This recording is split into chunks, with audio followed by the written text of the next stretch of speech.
Welcome to my podcast, which is all about changing your business and money reality. This is your master money coach, Dr. Gaurav Deka, and you are money.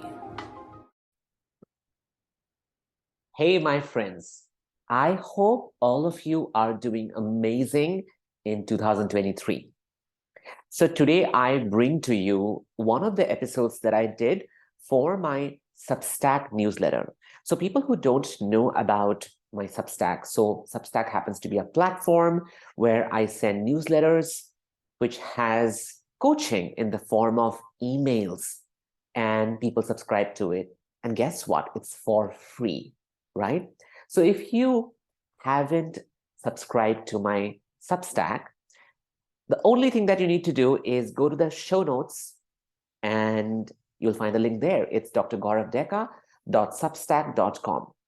And Substack has this unique feature and quality, I would say, wherein basically you can also send podcasts through emails. So here is one of the podcast episodes which became highly popular on Substack. And I wanted to share this Substack episode with you. So here you go. Listen to this episode. It's called What Stops You from Being a Coach? All the best. Hello, my friends. How have you been? So I decided to do this episode because of one specific question that I keep getting from people. I keep getting this question from people on Instagram, on Facebook, people who even mail me. And the question is, I want to become a coach. I don't know how. And then there will be a series of reasons of why they cannot be coaches. For example, I don't know any modality. I don't think that I have enough skills. I don't have certification. I don't know how to get clients. I don't know if I can do it. Or I don't know if at this juncture of my life, it'll be an intelligent decision to become a coach. Or I don't know if I'll be able to help people going through the mess that I'm already going through in my life. And believe you me, there can be many, many, many such other reasons that you can give yourself, not only about being a coach, but being anyone. You can put the same exact reasons and say, I want to become an artist, but I don't know how.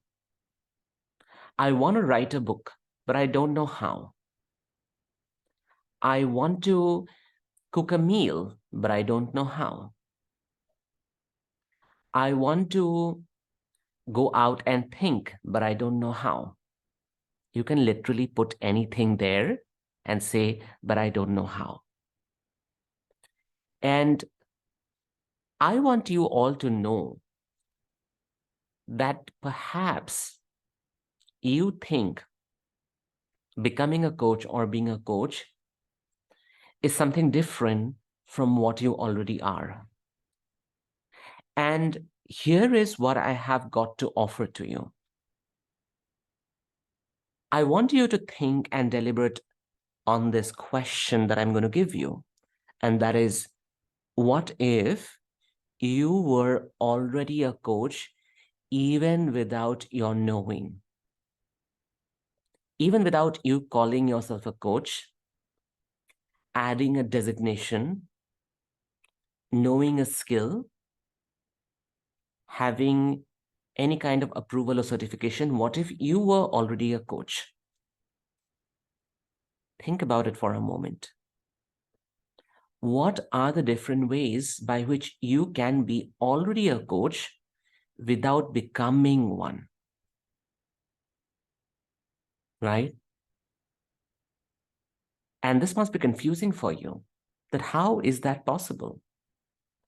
And it's confusing because you may not know the definition of a coach.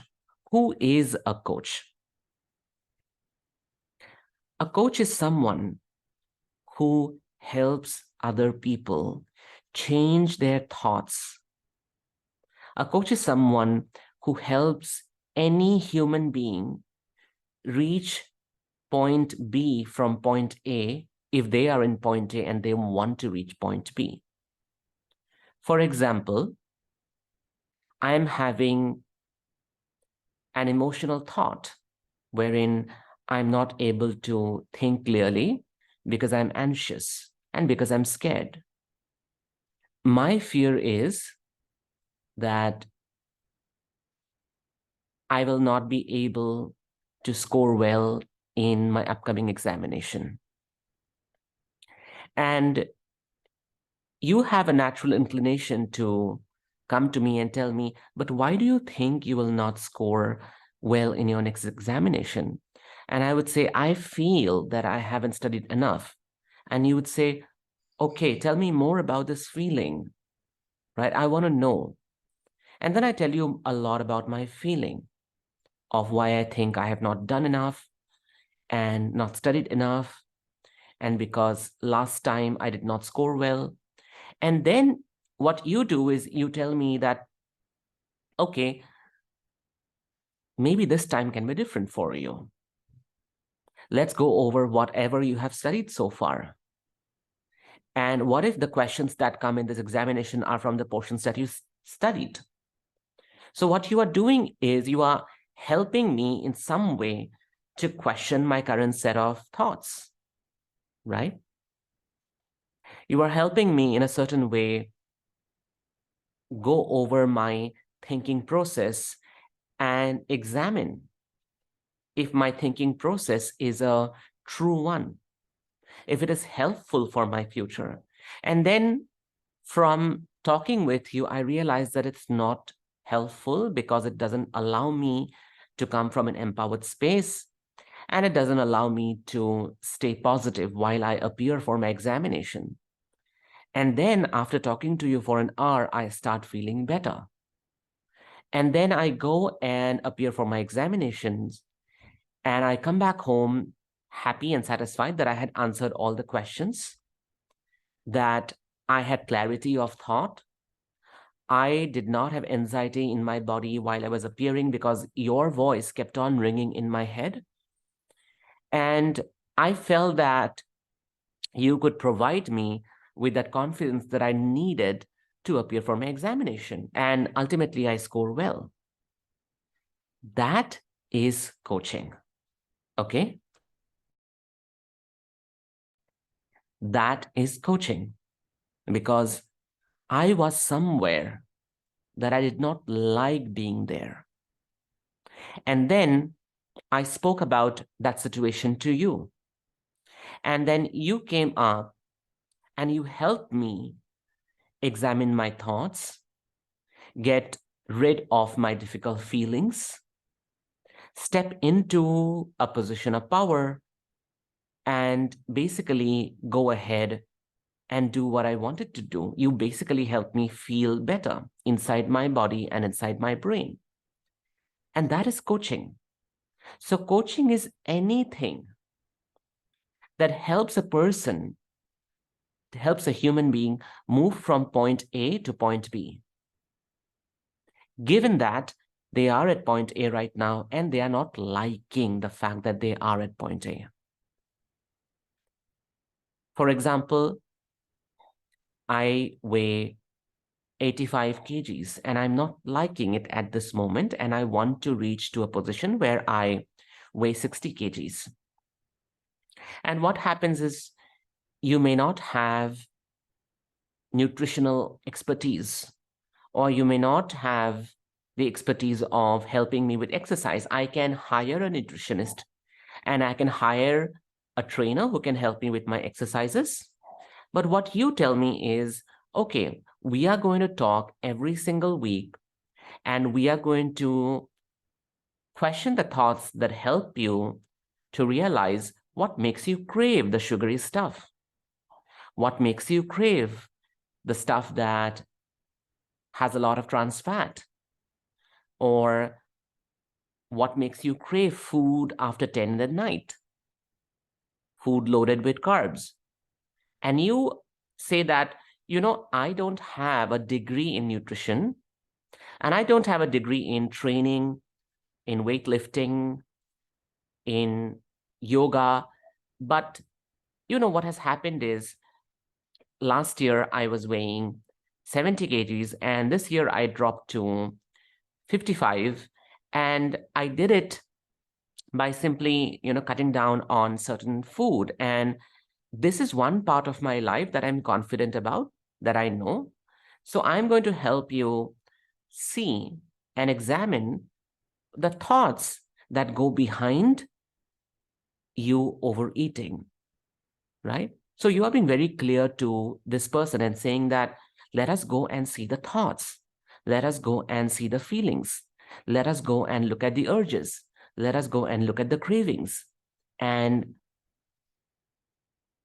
can we, talking every single week, help you manage those thoughts and cravings that make you eat the sugary stuff, that make you eat the carb-loaded stuff, right?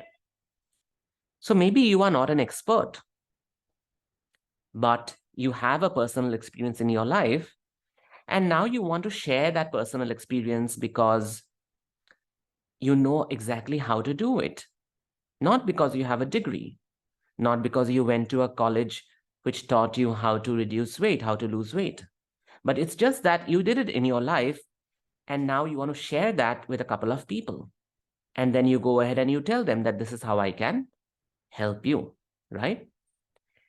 So the person was at point A, which is they were at 85 kgs, and now they are at 60 because you helped them to witness and examine and inspect their thoughts that made them do the overeating. But they have also, at the same time, hired a nutritionist and hired a trainer. And you don't have to be the nutritionist for them. You don't have to have the nutrition degree. You don't have to have the degree of a trainer. What I'm trying to say is there are experiences in your life that you have which have helped you move from point A to point B. So start looking at the different experiences in your life wherein you really and desperately wanted to get out of that difficult situation, get out of that conflict, of that drama, and then you overcame that, whether in a couple of weeks or months or years. So when you look at that, you realize that, oh, I did it because I was passionate about it. I did it because I had this brain, this body that could think its way out of it with all my actions. And now when I look back, I realize that this is a skill. This is not just an experience. It's a skill that I have, and I want to share it with the world. That automatically makes you a coach.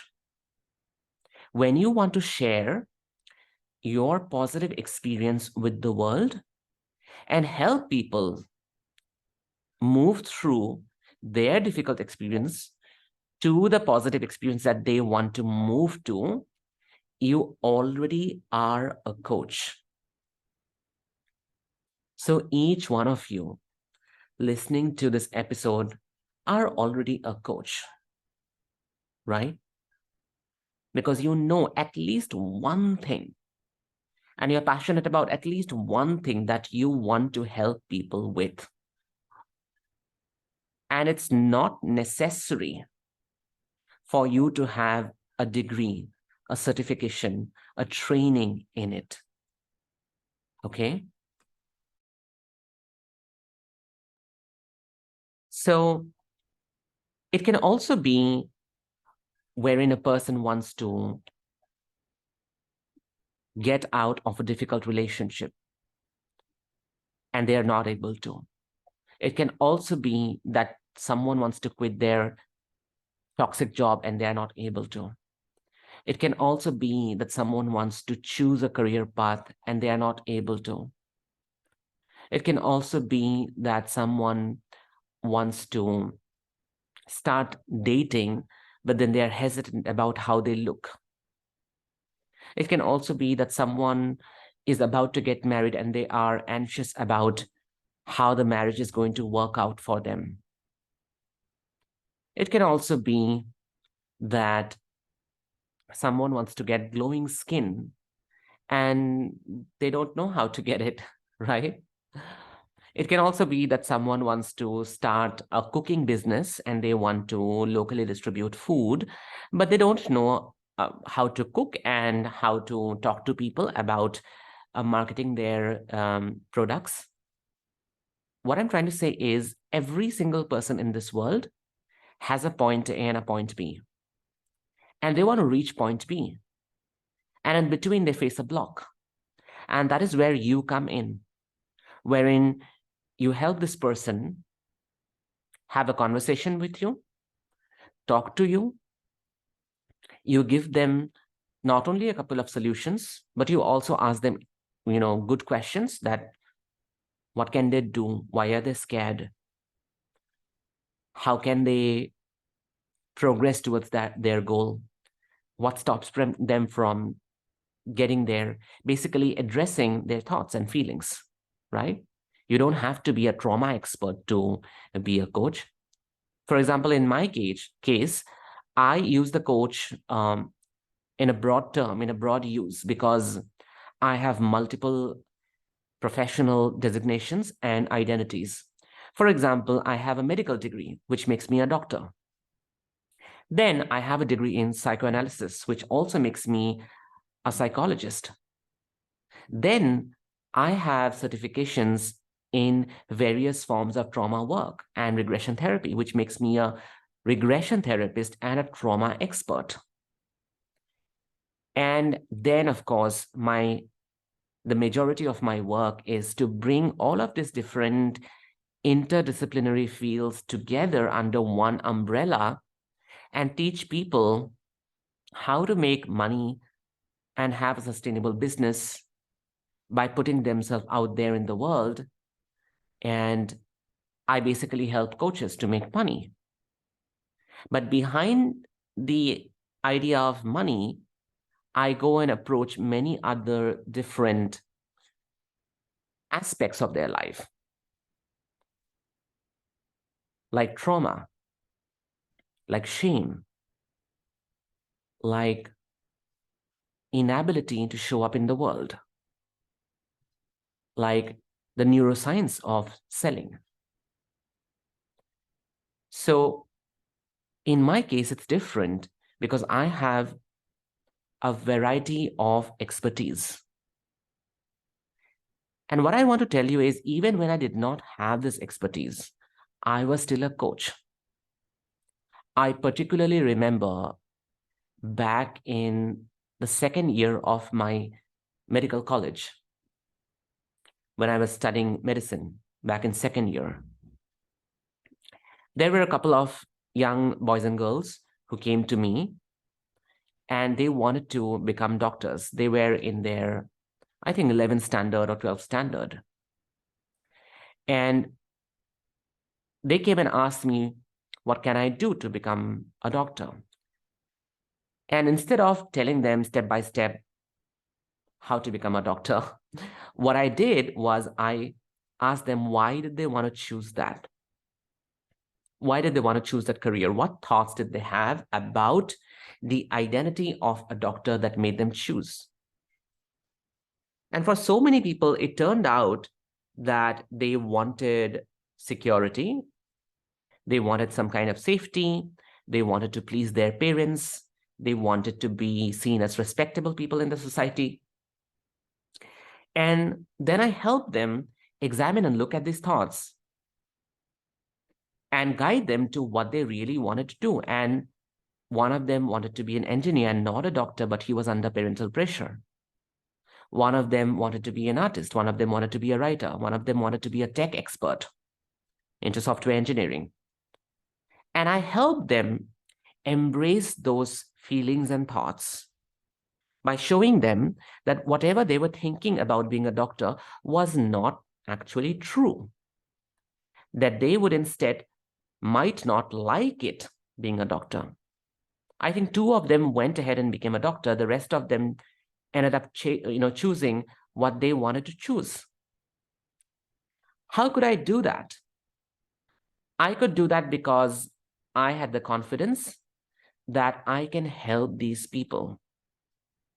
How did I have the confidence that I can help these people? I had this because right from my 8th standard onwards, I was preparing to become a doctor. I knew exactly the reasons for which I chose to be in the field of medicine.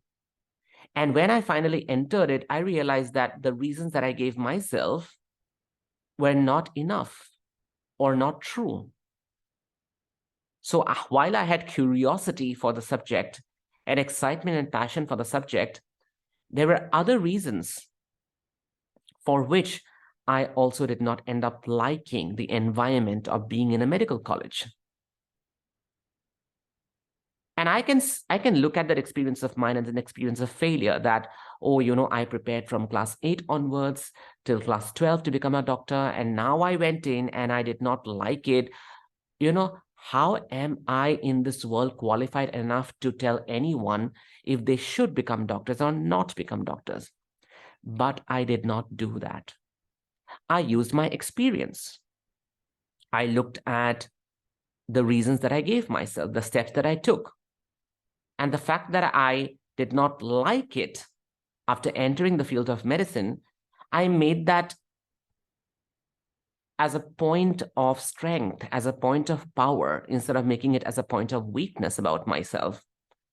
And then I told myself that, I have made the whole journey and I exactly know how the journey feels like. And I exactly know why one should embark on this journey. And I exactly know why people may not like embarking on this journey, because I have made this journey from class 8 to 5 years, 6 years, and I am in my 2nd year. So 6 years of that journey, I know exactly how the journey feels like. So which means I can actually educate, teach, and coach people on what this journey involves. Instead of telling myself that, I failed in my mission, so I am not qualified enough to talk about it to anyone or give anyone advice. I did not do that. I did the opposite, right? And I want you also to think of it this way, that you may have experiences in your life that you want to share with the rest of the world and help them move from point A to point B. But then not all of those experiences might be experiences of success. You may not have successfully moved out of an abusive relationship. You may not have successfully lost all the weight that you wanted to lose. You may not have successfully, got out of a toxic job. You may not have successfully passed an examination. But the fact that you have spent a lot of time doing it and you know the skills and you know the method and you know the experience of the journey of doing that automatically makes you skilled enough to become a coach, right? When you decide that, when you acknowledge that part of you, half of the job of becoming a coach is already done. So the first step of becoming a coach is recognizing that you already are one. Sit with that for a moment, recognizing that you already are one.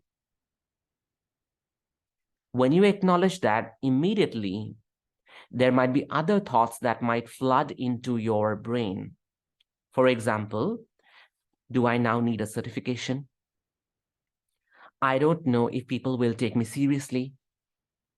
Do I have the expertise or skill? And who do I say it out to? Am I worthy enough to do this as a profession? Am I healed enough? And let me tell you, none of these questions, which come in the form of doubts, are valid questions. Why?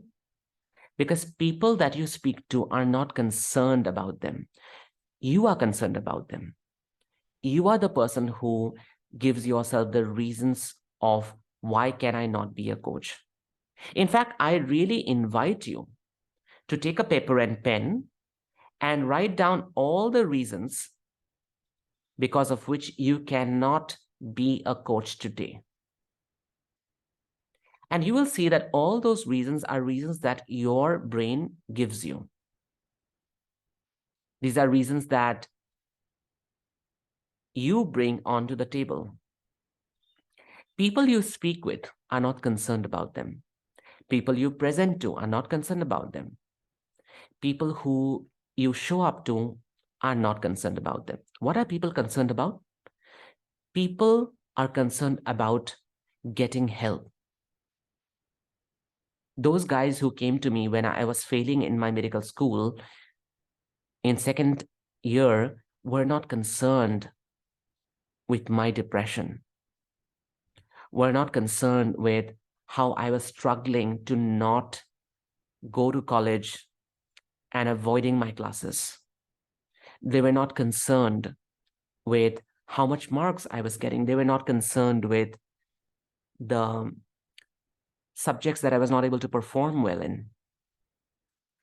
They were not concerned with how I was doing in college. They were concerned with the results. They were concerned with getting clarity on their thought process. They were concerned with what can they do to get entry into medical college. And they came to me because I had already gained entry. I was inside the medical college. So people are not concerned with all the reasons that you give yourself, whether you have a certificate or not, whether you are serious or not, whether you have any expertise, any technical modality, method or not. People are just concerned with getting help. Someone who is struggling in their marriage and going through a difficult relationship just needs someone else to tell them that they can go through it, that they have the confidence and the power to move out of it, that they can speak back, that they don't have to be quiet. People who are stuck in toxic job need someone who is probably doing a small business to tell them that, you know, I had a job and it was very difficult for me to make it at 8 in the morning and come at 9 in the night. And one fine day, I decided to give it up. And even if I'm not making a lot of money today, I'm very happy doing the small business that I'm doing. They just need that validation, okay? They just need someone to acknowledge their state of being and tell them that there is something else which is possible. And they're coming to you because they just want you to show them that another reality from their current reality is just possible. You just saying it out loud that, yes, it's possible. Yes, you can do it. We will sit down and talk about it. And I will help you think of a different possibility. That doesn't need expertise. I mean, you might be doing that with your friends, with your spouse, with your children all the time. That doesn't need a special skill. You don't have to be trained in trauma. You don't have to know regression therapy. You don't have to know psychodynamic psychotherapy, psychoanalysis, and all this stuff, right? You don't have to like go and have a degree in mental health. Those things are not required to be a coach. Because the definition of a coach is someone who just helps people to move from point A to point B. Of course, as you move along, you may like to add newer and newer skills. You may like to specialize. You may like to learn cognitive behavioral therapy. You may like to learn mindset coaching. You may like to learn hypnotherapy. You may want to learn regression therapy. Or you may get a degree in life coaching. Those are things that you may like to add later. And it's not because you would be a better coach then. It's not because your clients will see you in a greater light or will respect you more, or only by having that degree or certification, you will get paid more. And worst of all, that is going to increase your self-worth. All of those answers are wrong. If I would have put all of these reasons under a multiple choice question and asked which one of them is the correct one, and the last option would be none of the above, then the last answer would be none of the above. All of these reasons are wrong reasons. You might want to pursue a certification or a degree or a training or add new skills or have a new modality simply because you are a learner. You want to contribute to your own learning. You want to invest in your own brain, right? Like I do. I have a lot of degrees and a lot of certifications. And yet every year I go into 2 certifications at least. I take 2 certifications at least. I take 2 trainings at least. Sometimes they're not even certifications. They are just skills that I'm learning by attending a course. I'm not bothered about getting a certificate anymore. And I'm doing that not because it's going to add to my self-worth or help me charge more from my clients. I'm doing this because I just love learning out of curiosity, right? And I like combining a lot of things. That's why I go ahead and learn, right? It doesn't make me a better coach. I'm already a better coach. And I want you to believe in that it doesn't make you anything. Nothing of that makes you a better coach. You are a better coach right now, right? So all you need to do that is to identify and acknowledge the fact that you already have the experience that you went through, any experience that you went through, which is a skill. A lot of people will ask me that, but isn't a skill a series of steps, a method, a technique? And I tell people, no. A skill is an experience that you now want to share with the world. And by sharing, other people get results from your experience. And they get positive results. And that's enough for you to start off as a coach. And you become a paid coach from a coach. Like there's a difference, a paid coach from a coach. Someone who gets paid to share their experience and help people get results. You become a paid coach when you finally start talking about yourself. When you finally start talking about your story, about your experience, about your skill, and how you can help people wherever you go. Whether you meet people physically, whether you go to a wedding or to a party, whether you are present on Instagram and there are just, let's say, 20 people following you, or you have a Facebook profile and you have like 50 friends there, or you just know 10 people's email ID and you have an email ID, this is enough. Literally, believe me, this is enough for you to start telling them that, you know, I went through so and so, and I want to share this experience. And I know I can help you with something similar. So if you have problems, or if you want to get out of this difficult situation, or if you want help in moving from so-and-so point to so-and-so point, I'm available. I can help you. Right? When you do that, you may be shrouded by fears of, what if people ask me whether I'm certified or not? What if people reject me and make fun of me? What if I'm shamed? What if that is a blow to my self-worth? And I want to offer you this. People who are going to reject you, people who are going to disrespect you and dishonor you, people who might make fun of you or shame you, you have the autonomy to push them out of your world. Why? Because they are not the people who are anyways interested in working with you. Because there will be at least one person who will be interested in working with you. Why? Not because you are a great coach, but because they want help.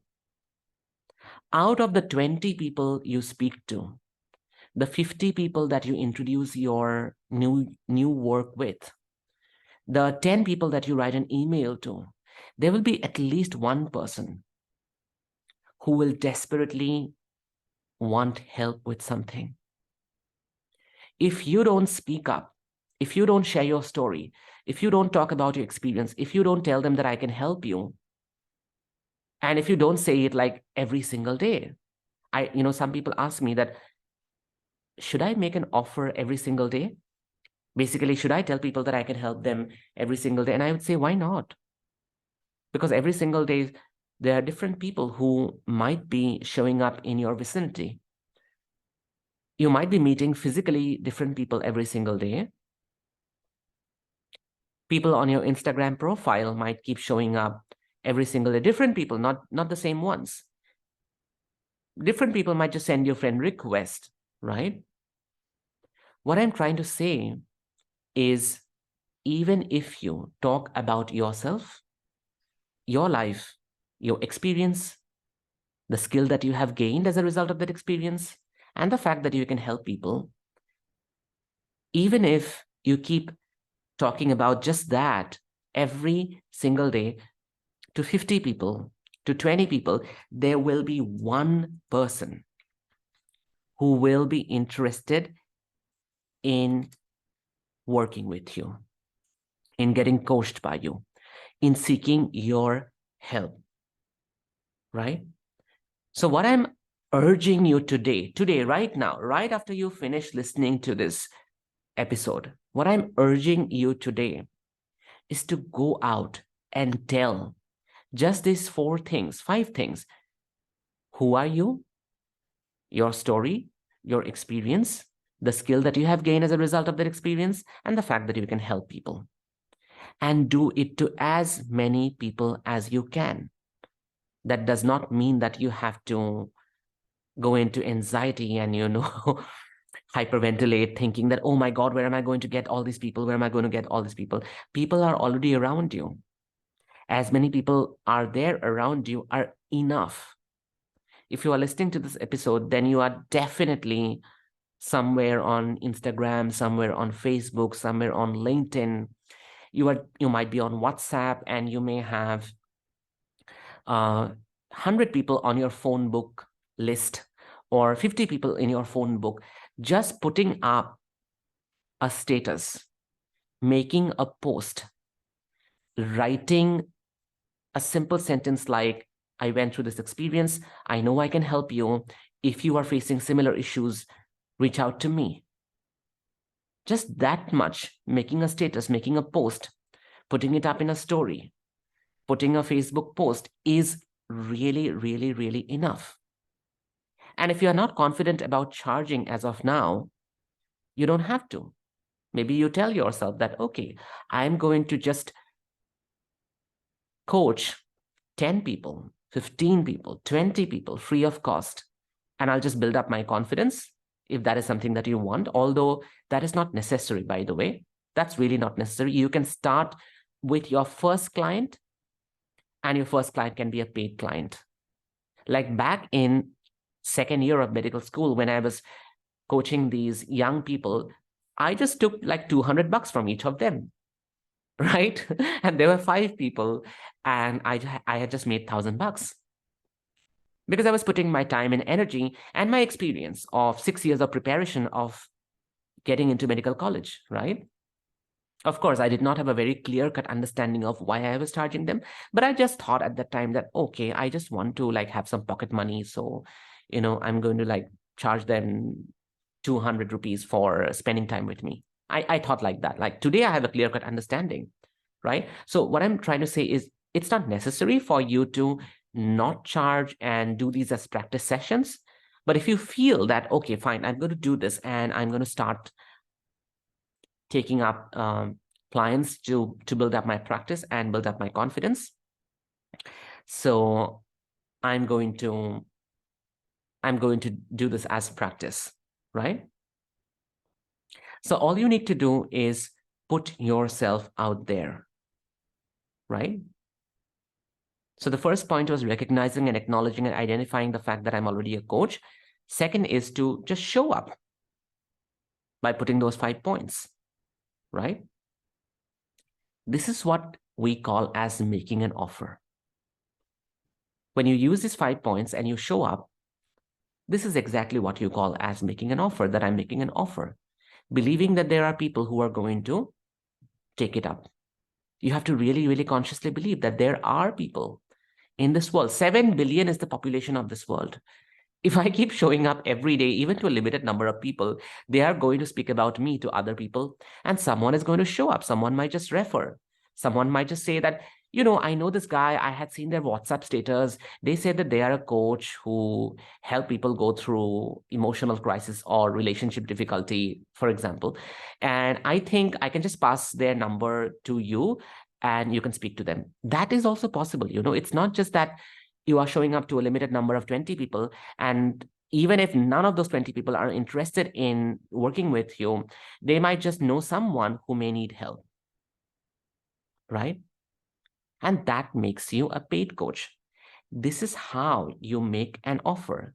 And this is how you give up the worry of, where am I going to find all those people who I can make an offer to? Where am I going to find an audience? No, you already have the audience with you.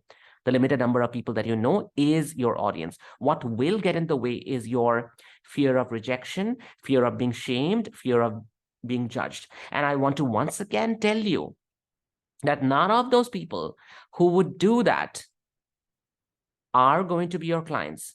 And you have full autonomy and power to push them out of your world. You can block them. Like, for example, if someone says something to me on Instagram that, they try to shame me, they try to judge me because I talk a lot about money, I talk about sex, I talk about orientation and sexuality, I talk a lot about controversial stuff. And there are always, people who are talking ill and shit about me, and they try to troll me in the comment section. I don't even engage with them. I know that these are not the people who are going to be my cheerleaders. These are not the people who are interested in my work. They are here to bully me, to speak ill about me, and to shame me. I immediately go to their profile and I block them. I don't even engage with them. And most importantly, I don't let these people emotionally affect me, because their shaming, their bullying, their unkind words are coming from their brain. It's not coming from my brain. It's not a part of my world, right? So I don't let any of that emotionally affect me, because I just tell myself that these people have different point of views, and their point of views come from their brain. It doesn't come from my brain, right? This is not how I think. So I have full autonomy and power to block them to push them out of my world, and not make them responsible, contribute to increasing or lowering my self-worth, right? So this is how you become a coach. And this is how you can let go of all those thoughts and errors in your thinking process that stops you from becoming a coach. Because guess what? You already are a coach. I'll come up with 2 more parts on this series of what stops you from being a coach. Probably the next part is going to be about making offers and marketing. But I think for today, this episode should give you a lot of light, a lot of strength, a lot of confidence. And I want you, right after you have finished listening to this episode, to go there and make an offer. And you do it by those 5 points. By talking about myself, my story, my experience, the skills that I have gained from that experience, and the fact that, hey there, I can help you, right? All right, my friends, you have a lovely weekend, and let me know how you find this episode. I'll look back, I'll look forward to listening from you. Thank you, and bye-bye. If you enjoyed listening to this podcast and are willing to change your business and money reality, head to my free coaching community on Facebook called You Are Money. Link is in the show notes.